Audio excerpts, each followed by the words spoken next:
Salutations everybody, it is Matty here today, and we got ourselves a brand new Starfield video. I'm wearing the wrong shirt, one moment. I'm wearing a Star Wars shirt. I got something a bit better for y'all. One moment, please. How's everyone doing?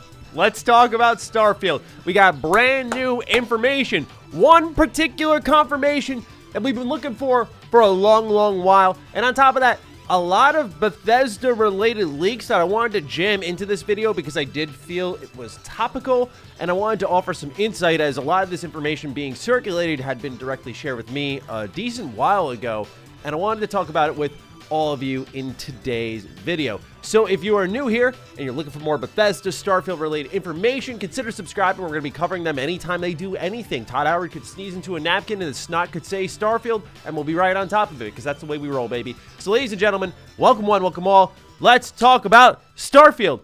Wow, I feel great. It's amazing what a night's rest can do for you. I was so dead in yesterday's video. I apologize for that. Anyway, the new information for Starfield came through another Into the Starfield video. This is this kind of conversational documentary series that Bethesda's doing on, when I was tracking the dates, right now they're on like a 20-day cadence, but before that there was a multi-month gap, so it seems to be they're ready when they're ready. But as we approach what I imagine will be a summertime reveal in earnest for Starfield, is that they're picking up the pace and they're starting to talk more and more about the game in different avenues. In particular, this one is a little less tangible because it's not like Todd Howard or any of the quest designers talking about the game we're playing, but we're talking about a very significant part of a Bethesda Game Studios game, music. So we got a couple of notes here to go through, and again, one particular confirmation that I'll let you listen loud and clear to what Mark Lambert, audio designer for Starfield, had to say, but that particular one has me really excited. Starting first and foremost, we have Einon Zur in the building, the composer for Starfield. He's done a lot of work for Bethesda, particularly with Fallout, and he is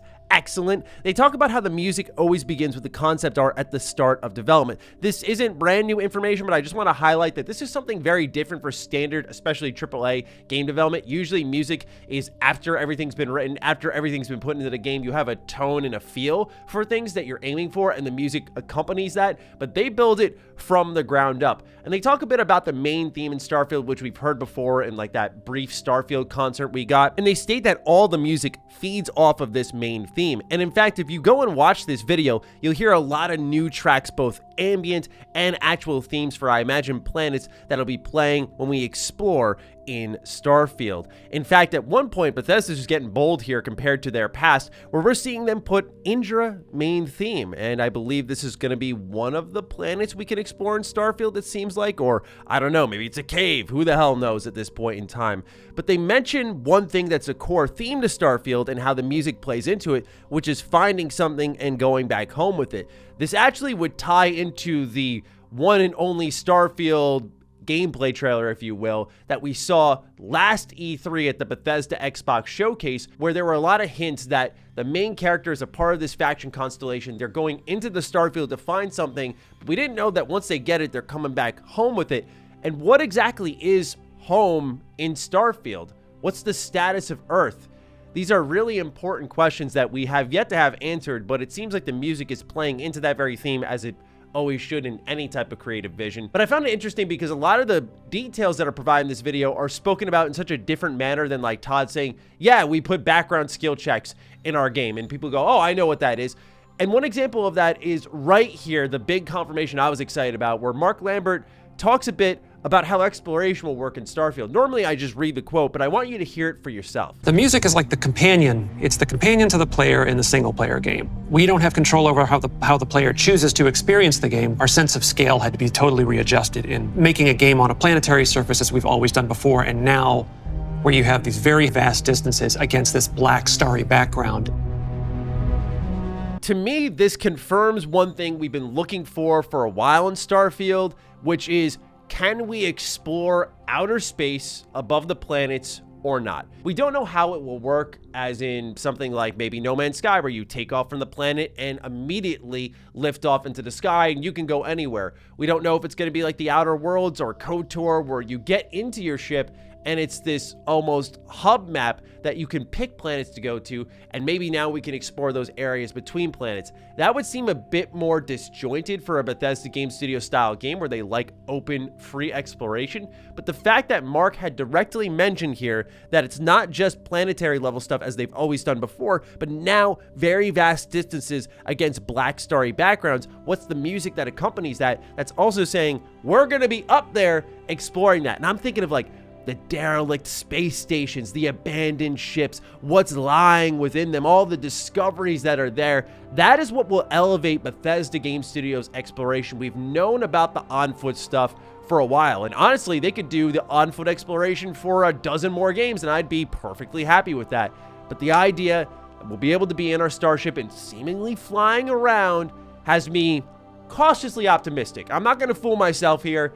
The horse controls in Skyrim, for example, Bethesda's never really nailed vehicle-style controls. The dragons in Skyrim and the Dragonborn DLC, it was definitely underwhelming. I remember reading about it going, oh man, we're going to fly dragons. That's going to be amazing. And it was not anything like I had actually hoped for. So I'm not going to get overboard hype for this, but again, the idea of being able to explore outer space is something I know a lot of us want, and it seems like it's going to happen. Now, this was, of course, as always with these Into the Starfield videos, accompanied with a plethora of brand new concept art to give us a vibe and idea of some of the many planets we're going to explore. And one thing I want to point your attention to in this video is we've seen dozens of pieces of concept art, and concept art doesn't equate to content in video games, but it is capturing the idea of something that you will see in the game itself in some way, shape, or form. We're not sure how much that is transformed, but one thing I realized after watching this is the amount of diverse locales that we'll be seeing, because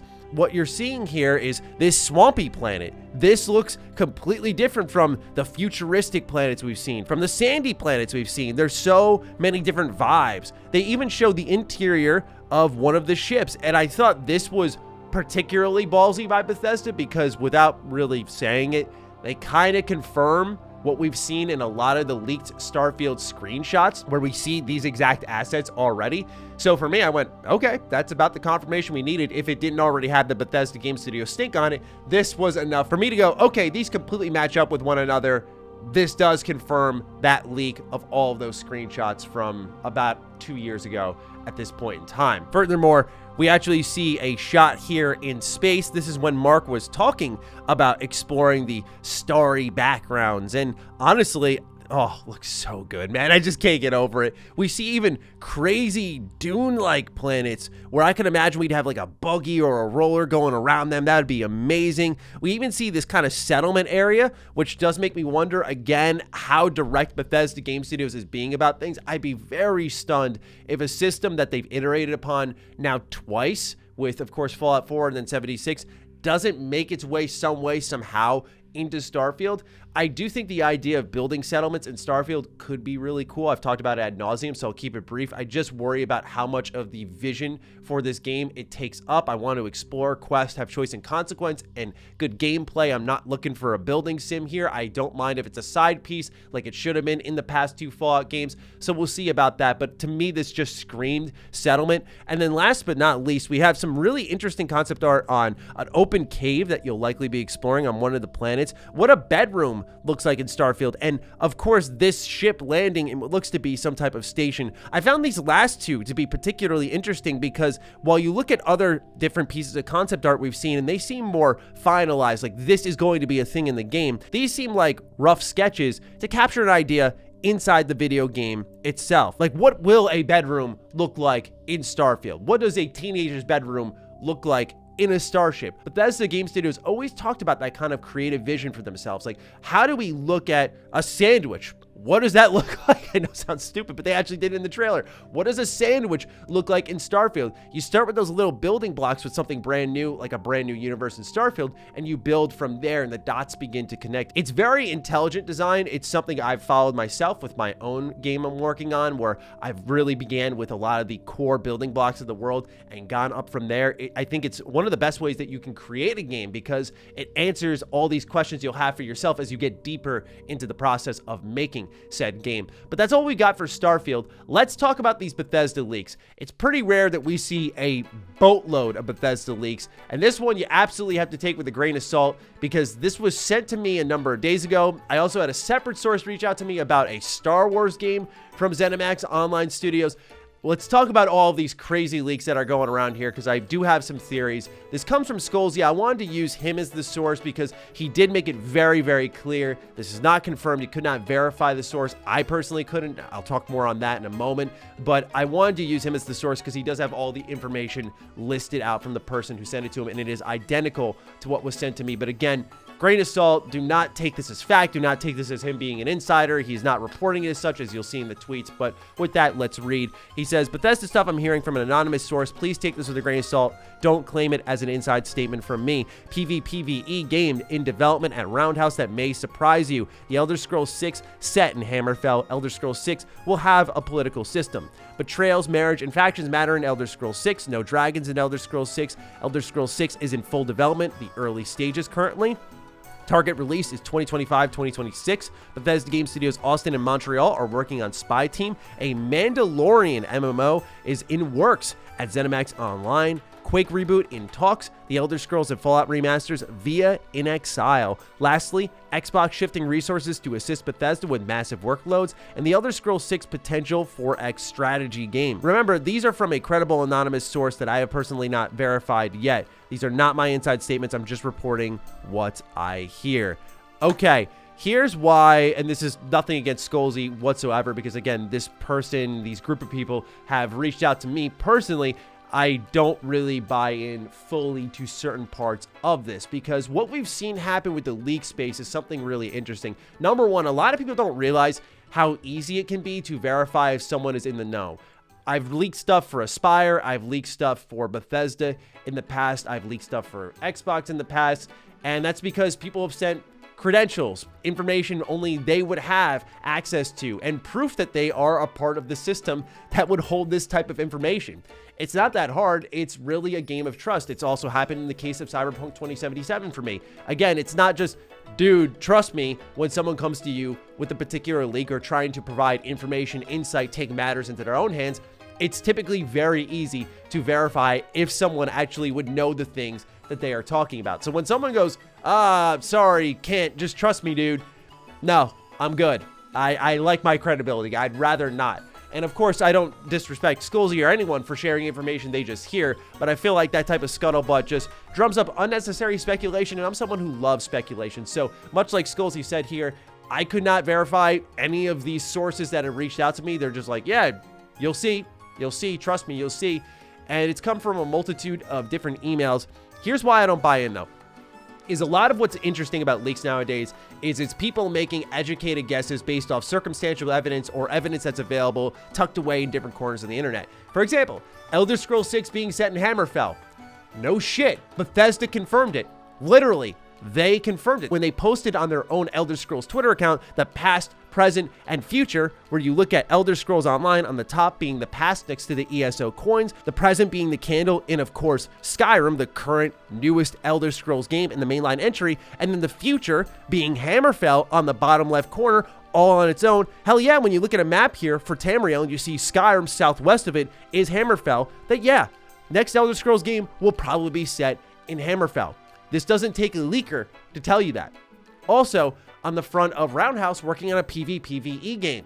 This again has already maybe been confirmed. You look at LinkedIn, where Shane E works as a senior programmer at PUBG Studios, but you look at his work portfolio and you see he was, for some time before they rebranded, a senior programmer full-time at Human Head Studios, where they worked on a small team with Unreal Engine 4 to build an unannounced online team-based PvPvE third-person shooter based on a major comic license. And then you looked at he worked on Roundhouse Studios full-time for almost 2 years before leaving. So it's possible that project carried over. It's also possible it got canceled, but again, that evidence is there. You don't need an insider to tell you that stuff. An insider would have information on more of what the game is, what the comic book license is, not just that it is a comic book thing, because that's available to all of us in the public. Last but certainly not least, Quake reboot. Been in the talks for a long while, since about October, where there were reports based off a job listing. Again, publicly sourced information, where you look here and it says that id Software, part of the ZeniMax Media family of companies, is seeking a technical animator, character TD, to join our team in Richardson, Texas, near Dallas, in development of a long-running iconic action FPS. If it were something like, say, Doom, it would have been specified, because they were hiring for Doom at this time. They would specify Doom at this time. So it would make sense that it would only go to Quake, which has been the speculation. That's the thing here, is a lot of this stuff can end up being true. I'd be stunned if Bethesda was not working on some type of comic book game or some type of Star Wars game, something along those lines. With how popular all these IP are in pop culture, it makes a lot of sense. But that's why I don't trust these types of insiders. In my case, and I don't mean to toot my own horn here, when I was leaking stuff for Aspire, when it came to the KOTOR remake, look, they were giving me information that I knew was true, that no one else had access to. Stuff about the combat system, where they were taking inspiration from something like Neo 2, something like God of War. That's something that has context, has details, has meat on it that you could sink your teeth into and discuss. It's not something that you just see on the internet and go, hey, by the way, this is happening, and provide a laundry list of things.